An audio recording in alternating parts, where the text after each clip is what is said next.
अध्याय 7 मुद्रा। भाई, क्या आपने ये सारी तेज दरांती मैंटिस अकेले मारी हैं? सुयश ने चारों ओर देखा। सुनहरे कवच वाले उस व्यक्ति के अलावा वहां कोई नहीं था। मरी हुई मैंटिस के शरीरों से अभी भी खून बह रहा था, यानी वे ज्यादा देर पहले नहीं मरी थी। सुयश को विश्वास ही नहीं हो रहा था कि कोई इंसान इतने कम समय में इतनी सारी मैंटिस मार सकता है। हालांकि तेज दरांती मैंटिस केवल प्रिमिटिव जीव थी, लेकिन उसकी गति और उसकी दरांतियों जैसी भुजाएं बेहद खतरनाक थीं। यहाँ तक कि जिन लोगों ने अपने प्रिमिटिव जीनो पॉइंट्स पूरे कर लिए थे, वे भी इस जीव को छेड़ने की हिम्मत नहीं करते थे।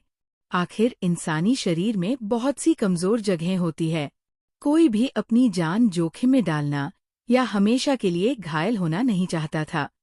जमीन पर कम से कम 3 दर्जन मरी हुई मैंटिस पड़ी थी। ये काम सीनियर अदिति जैसी ताकतवर इंसान भी अकेले नहीं कर सकती थी। उसे भी टीम की जरूरत पड़ती। इसलिए सुयश के लिए यह मानना लगभग असंभव था कि किसी ने ये सब अकेले किया है। करण ने कुछ पल सोचा। वह ये तय कर ही रहा था कि इतनी सारी मैंटिस का क्या करे। लड़ते लड़ते वो भूल गया था कि वह इतना सारा मांस खा भी नहीं सकता, और अगर खा भी लेता तो कुछ ही मैंटिस उसे जीनो पॉइंट देती। लेना है? करण ने शांत आवाज में कहा। 1 मैंटिस 1000 लेवो डॉलर। सुयश चौंक गया। 1000? सच में? हालांकि बहुत लोग प्रिमिटिव जीवों का शिकार कर सकते थे, लेकिन वे हमेशा कम पड़ते थे। खासकर ऐसे जीव जिन्हें ज्यादातर लोगों ने कभी खाया तक नहीं था, जैसे तेज दरांती मैंटिस। आखिर एक ही प्रकार के जीव का मांस सीमित जीनो पॉइंट देता था। इसलिए लोग अलग अलग जीवों का मांस खरीदते रहते थे ताकि वे लगातार जीनो पॉइंट बढ़ा सकें। जो लोग थोड़े अमीर थे, वे उन जीवों का मांस खरीदने के लिए बड़ी कीमत देने को तैयार रहते थे जिन्हें उन्होंने पहले कभी नहीं खाया हो। आसान शिकार वाले प्रिमिटिव जीव कुछ $100 में बिकते थे, लेकिन तेज दरांती मैंटिस जैसे खतरनाक जीव $2-3 हजार में भी तुरंत बिक जाते थे। सुयश ने मन ही मन हिसाब लगाया। अगर वह इन मैंटिस को वापस शिविर ले जाए तो आराम से दुगुने तिगुने दाम में बेच सकता था।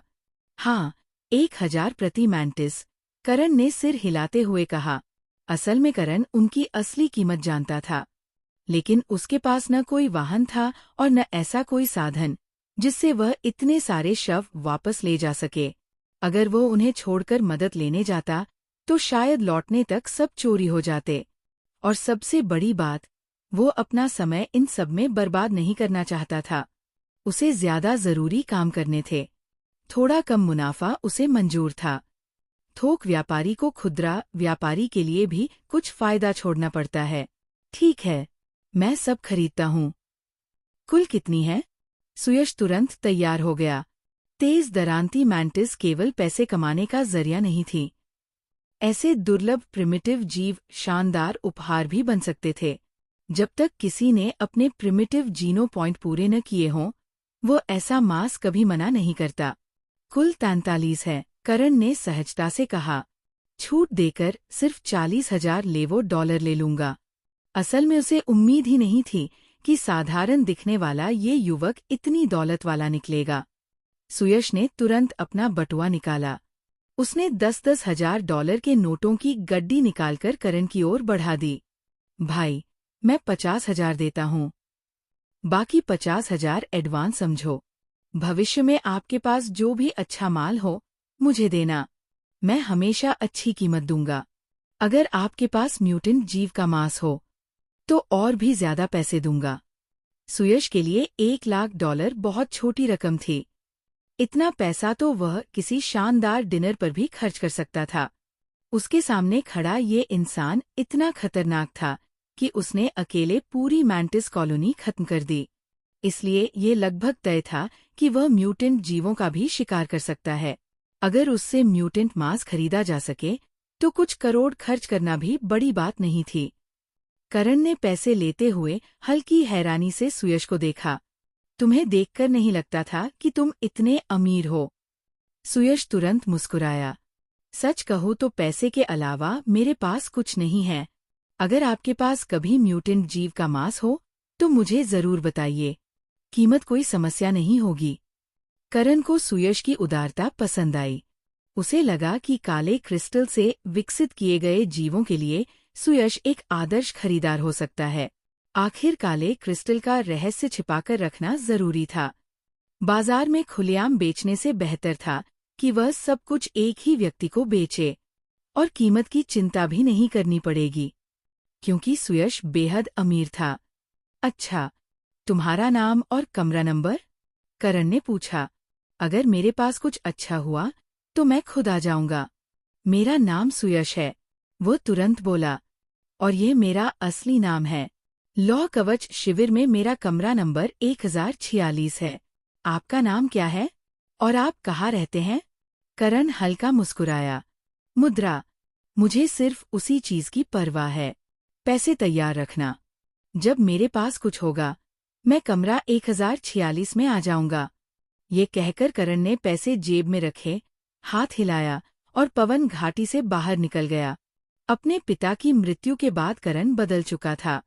वह अब लोगों के साथ ज्यादा संबंध नहीं रखना चाहता था। वह सिर्फ अपनी माँ और बहन का ख्याल रखना चाहता था और अपना रास्ता खुद बनाना चाहता था। बाकी दुनिया उसके लिए ज्यादा मायने नहीं रखती थी। भाई, मैं इंतजार करूंगा, सुयश पीछे से चिल्लाया। जरूर आइएगा, और याद रखिए, कीमत कोई समस्या नहीं होगी। करण के जाने के बाद सुयश अचानक इधर-उधर देखने लगा। फिर सिर पकड़कर बोला, अब मैं ये सारी मैंटिस वापस कैसे ले जाऊं? कुछ देर सोचने के बाद उसने फैसला किया कि जितनी हो सके उतनी वो खुद बैग में भरकर ले जाएगा। बाकी के लिए वह अपने दोस्तों को बुलाएगा। सौभाग्य से पवन घाटी लगभग सुनसान थी। जब सुयश अपने दोस्तों के साथ वापस लौटा तब तक सारे शव वहीं पड़े थे। सुयश, क्या सच में मुद्रा ने ये सारी तेज दरांती मैंटिस अकेले मारी हैं? उसके दोस्तों की आंखें आश्चर्य से फैल गईं। वे मैंटिस के ढेर को घूर रहे थे। बिल्कुल, सुयश ने आत्मविश्वास से कहा। हालांकि मैंने उसे लड़ते नहीं देखा, लेकिन उस समय घाटी में उसके अलावा कोई नहीं था, और मैंटिस अभी अभी मरी थीं। अगर उसने नहीं मारा तो और कौन मार सकता था? लेकिन उसके दोस्त तुरंत सिर हिलाने लगे। मुझे लगता है किसी गैंग ने मिलकर इन मैंटिस को मारा होगा। बाकी लोग चले गए होंगे और उसे सिर्फ शव संभालने के लिए छोड़ गए होंगे। मैं नहीं मानता कि एक इंसान अकेले इतना कर सकता है। वह जरूर बढ़ा चढ़ाकर बोल रहा होगा। हाँ, वह जरूर डींगे मार रहा था। सुयश के किसी भी दोस्त को विश्वास नहीं हुआ कि करण ने सारी मैंटिस अकेले मारी थी। अध्याय 8, प्रिमिटिव बीस्ट सोल। पवन घाटी छोड़ने के बाद करण तुरंत लौह कवच शिविर वापस नहीं गया। लड़ाई के जोश में उसने घाटी की लगभग सारी तेज दरांती मैंटिस खत्म कर दी थी। अब ताम्रदंत बीस्ट का शिकार कर लेता हूँ, करण मन ही मन सोचने लगा। लौह कवच शिविर के आसपास ये बहुत मिलते हैं। अगर मैं काले क्रिस्टल से एक म्यूटेंट ताम्रदंत बीस्ट तैयार करूं तो किसी को शक भी नहीं होगा। जल्द ही उसे ताम्रदंत बीस्टों का एक झुंड मिल गया। वह किसी अकेले पड़े जीव को पकड़ना चाहता था, लेकिन आसपास उसे सिर्फ छोटा सा समूह दिखाई दिया।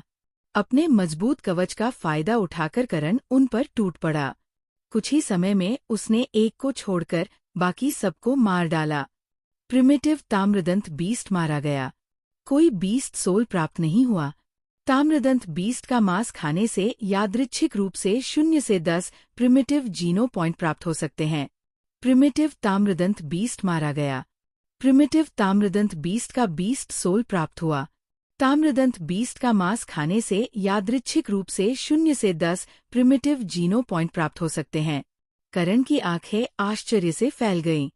उसने हजारों साधारण जीव और 43 तेज दरांती मैंटिस मारी थी, लेकिन एक भी बीस्ट सोल नहीं मिला था। और अब सिर्फ 2 ताम्रदंत बीस्ट मारते ही उसे बीस्ट सोल मिल गया। बीस्ट सोल मिलना सचमुच किस्मत की बात है। करण खुशी से भर उठा। हालांकि ताम्रदंत बीस्ट का बीस्ट सोल आम माना जाता था, फिर भी ये काफी उपयोगी था। ताम्रदंत बीस्ट प्रिमिटिव जीवों में सबसे कमजोर जीवों में गिना जाता था। लेकिन उसका बीस्ट सोल काफी लोकप्रिय था। करण ने तुरंत नया बीस्ट सोल बुलाया। क्षण भर में एक कांटेदार जंगली सुअर जैसी छाया उसके सामने प्रकट हुई। उसके कांस्य जैसे दांत चमक रहे थे। अगले ही पल वह छाया बदलकर करण के हाथ में एक कांस्य रंग का अर्धचंद्र भाला बन गई। भाले पर कांस्य जैसी चमक थी। उसका अर्धचंद्राकार सिरा बेहद खतरनाक लग रहा था। प्रिमिटिव ताम्रदंत बीस्ट सोल का प्रकार, हथियार। करण कुछ देर तक भाले को घुमाकर देखने लगा। वह काफी प्रभावशाली लग रहा था।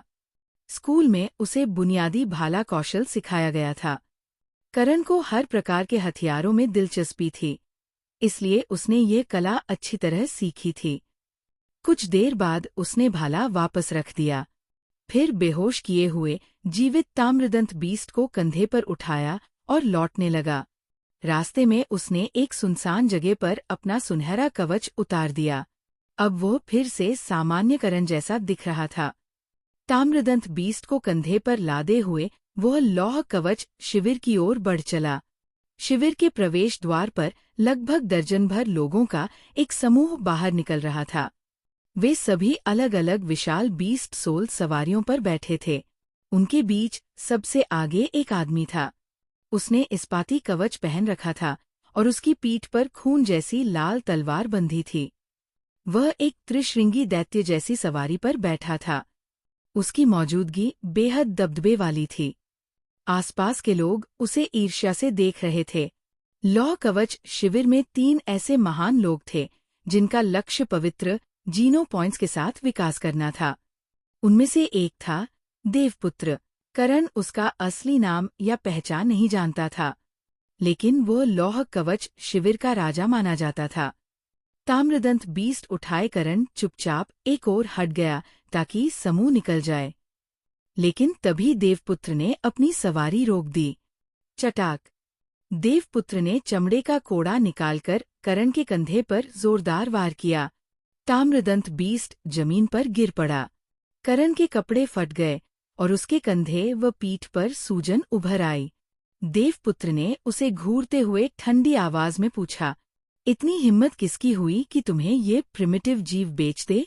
लौह कवच शिविर में हर कोई जानता था कि देवपुत्र सीनियर अदिति को चाहता था, और जिसने सीनियर अदिति के पिछवाड़े में खंजर घोंपा था, यानी करण, वह स्वाभाविक रूप से उसका दुश्मन बन चुका था।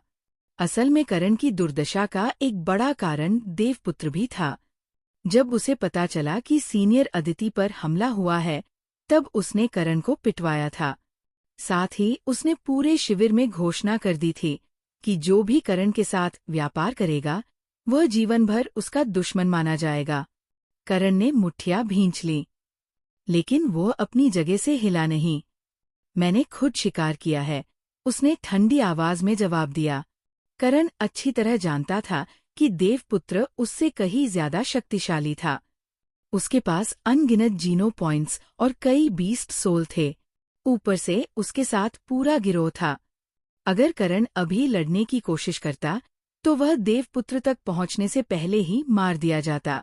यहाँ तक कि पवित्र रक्त कवच भी उसे नहीं बचा सकता था। दिव्य लोक आर्य अंतरिक्ष संघ जैसा नहीं था। यहाँ कोई कानून नहीं था।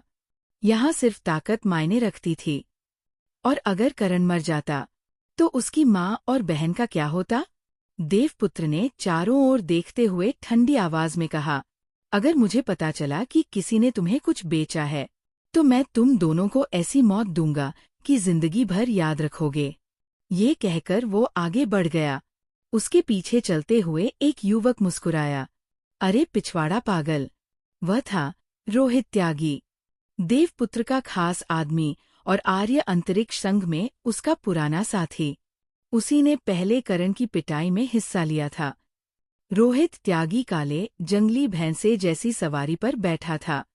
वह व्यंग्य से बोला, ज्यादा मुसीबत मत पैदा कर, वरना फिर से सबक सिखाने में मुझे कोई दिक्कत नहीं होगी। करण चुपचाप उन्हें जाता हुआ देखता रहा। उसकी आंखों में आग जल रही थी। उसने ताम्रदंत बीस्ट उठाया और धीरे धीरे शिविर के भीतर चला गया। आसपास खड़े लोग उसे उपहास भरी नजरों से देख रहे थे। मुझे और मजबूत बनना होगा। करण के सीने में गुस्सा धधक रहा था। वो जानता था कि अभी वो अकेले उस गिरोह का सामना करने लायक नहीं था, लेकिन उसके पास एक मौका था, सबसे बड़ा मौका, काला क्रिस्टल। उधर रोहित त्यागी ठंडी आवाज में बोला, देवपुत्र भाई, उसे खत्म ही क्यों नहीं कर देते? देवपुत्र हल्का मुस्कुराया। सीनियर अदिति बहुत जिद्दी लड़की है। उसे पसंद नहीं कि कोई उसके मामलों में दखल दे। अगर वो करण को खुद नहीं मार रही, तो शायद मेरे मारने पर नाराज हो जाए। एक और आदमी, जिसका नाम था अजय तलवार, तिरस्कार से बोला, क्या बेवकूफ औरत है। ये तो उसके लिए सम्मान की बात होनी चाहिए कि आप उसे चाहते हैं, लेकिन वह घमंड दिखाती फिरती है। अगर आपकी वजह न होती तो मैं उसे कब का मार चुका होता। देवपुत्र का चेहरा अचानक गंभीर हो गया। सीनियर अदिति को कम मत समझो। दिव्य लोक और आर्य अंतरिक्ष संघ, दोनों जगह उसकी हैसियत बहुत ऊंची है। अगर वो मेरी हो गई तो मुझे बहुत फायदा होगा। फिर उसने ठंडी आवाज में कहा, बस, अब इस विषय पर और बात नहीं। हमें मुक्का वीर के गिरोह से पहले सूर्यास्त ढलान पहुंचना होगा। वह पवित्र रक्त जीव हर हाल में हमारा होना चाहिए।